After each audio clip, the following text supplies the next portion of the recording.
नमस्कार दोस्तों, कैसे हैं आप सब लोगों का मेरे चैनल में स्वागत है दोस्तों। आज मैं आपके सामने न्यू डाइट सिस्टम के हिसाब से एक और छोटी सी इन्फॉर्मेशन मैं आपको देने जा रही हूँ दोस्तों। न्यू डाइट सिस्टम यानी नई भोजन प्रथा। आपको पता है कि मैं यूट्यूब पे बहुत सारे रॉ रेसिपी भी डालती हूँ दोस्तों, और कुछ छोटी छोटी इन्फॉर्मेशन मैं आपको देती हूँ। और मैं उम्मीद करती हूँ कि आप सब इन चीज़ों को अपने जीवन में ज़रूर इसको फॉलो कर रहे होंगे दोस्तों। आज मैं आपको एक और छोटी सी जानकारी देने जा रही हूँ। आज हम समाज में देखते हैं कि एक भी कुटुंब ऐसा नहीं है दोस्तों जहाँ पे आपको कोई बीमार व्यक्ति नहीं मिलेगा। किसी भी घर में चाहिए आपको बीपी शुगर के कोई न कोई पेशेंट भी। आम बीमारी हो गई है इसे बीपी शुगर तो। हाँ, इसी तरह से लोग अपनी बीमारियों को ठीक करने के लिए न जाने कौन कौन से पद्धतियों का इस्तेमाल करते हैं। नेचुरोपैथी, आयुर्वेदिक, होम्योपैथिक, एलोपैथिक, न जाने किन किन पद्धतियों का इस्तेमाल करते हैं, फिर भी उनको वो स्वास्थ्य लाभ नहीं मिल पाता है दोस्तों। बाद में हम ईश्वर को दोष देते हैं, लेकिन कभी हमारे मन में ये विचार आया कि आखिर रोग होते क्यों हैं। कोई कहता है कि जंतुनाशक दवा छिड़क कर अनाज के ऊपर रासायनिक खादों का उपयोग करके उनसे जिन अनाज का निर्माण किया जाता है वो अनाज खाने के बाद में रोग होते हैं। कोई कहता है कि पानी ठीक अच्छा नहीं है। कोई कहता है कि हमारी जो अनियमित दिनचर्या है उसको खाने से रोग होते हैं दोस्तों। कोई इसी तरह से कोई हमको सच्चा कारण इसका कोई भी नहीं बताता है। अंधविश्वास, दवाइयाँ, झाड़ फूँक और पूर्वज और झूठे ग्रंथ आदि, इन सब के ऊपर हम न जाने अनाप शनाप पैसा कितना ही खर्च कर देते हैं, लेकिन फिर भी हमें तंदुरुस्ती नहीं मिल पाती है। तो आज मैं आपको तंदुरुस्ती के लिए कुछ छोटी सी इन्फॉर्मेशन देने जा रही हूँ। आप सुखी हैं या दुखी हैं, रोगी हैं या निरोगी हैं, हम ये बिल्कुल भी नहीं जानते। मगर हकीकत ये है कि एक ज़माना था जब हमारे जो पूर्वज थे वो बिल्कुल सात्विक आहार लेते थे, तब स्वास्थ्य अच्छा था, हॉस्पिटल्स कम थे। आज देखो आप हर चीज़ का, आपके एक एक ऑर्गन का आपको स्पेशलिस्ट डॉक्टर मिल जाएगा दोस्तों। समय बदला, नमकीन, फास्ट फूड, जंक फूड ये धीरे धीरे बढ़ते गए, रेस्टोरेंट्स खुलते गए, हमारे खाने में तरह तरह की वैरायटीज़ बनने लग गई।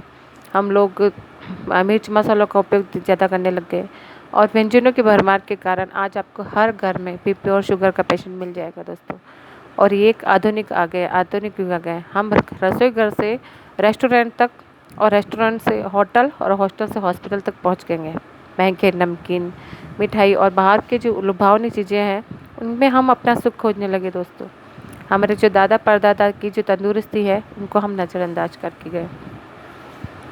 हम ये सोचते हैं कि हम कल की परवाह क्यों करें, आज है तो मौज मनाओ, लेकिन इन तीनों बातों का अपराकार हमने दुखों को अपने जीवन में हमने गले लगाए हैं।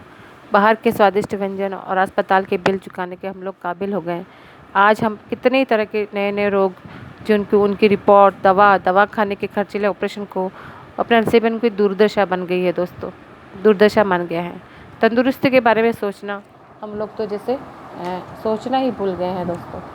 आज मैं आपको श्रीमद् भगवद गीता में लिखा है कि भगवान कृष्ण ने कहा है कि पत्रम पुष्पम फलम तोयम, यानी कि ये चार चीज़ें व्यक्ति अगर खाएगा तो मैं मनुष्य के शरीर में इन चीज़ों को मैं ही पचाने का काम करता हूँ दोस्तों।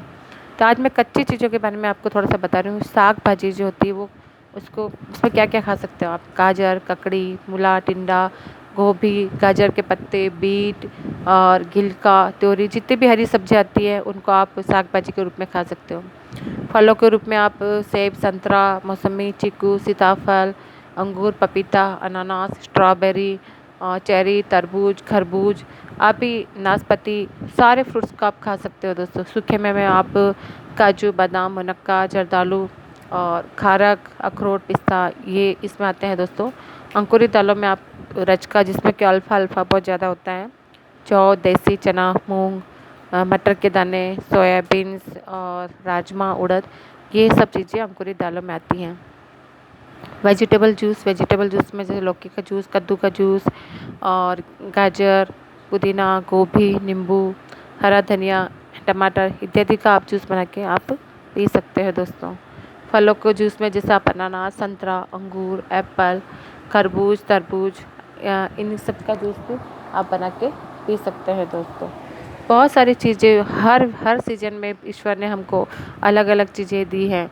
हर सीज़न में हमको फ्रूट्स अलग अलग दिए हैं। तो आप इन चीज़ों का सीजनल और रीजनल जो भी फ्रूट्स होते हैं आप उनका जूस बना के पीजिए। आप कच्चे आहार के रूप में उनका इस्तेमाल कीजिए दोस्तों। और जैसे कि मार्केट में जो भी फ्रूट्स जो है हमें अच्छे मिलते हैं भाई और अच्छे किफ़ायती दाम में हो, उनका सीजनल और रीजनल तरीके से उनका उपयोग करना चाहिए दोस्तों। सभी जीवों को जो है पानी की भी आवश्यकता होती है। जब भी आपको प्यास लगे तब आपको पानी पीना चाहिए दोस्तों। तो ये छोटी सी इन्फॉर्मेशन थी दोस्तों, आपको कैसी लगी और आपको इनको अपने जीवन में आप उतारिए और इन चीज़ों को फॉलो कीजिए। और आपको अगर मेरा चैनल अच्छा लगता है तो आप प्लीज़ मेरे चैनल को लाइक, शेयर एंड सब्सक्राइब कीजिए। Thank you.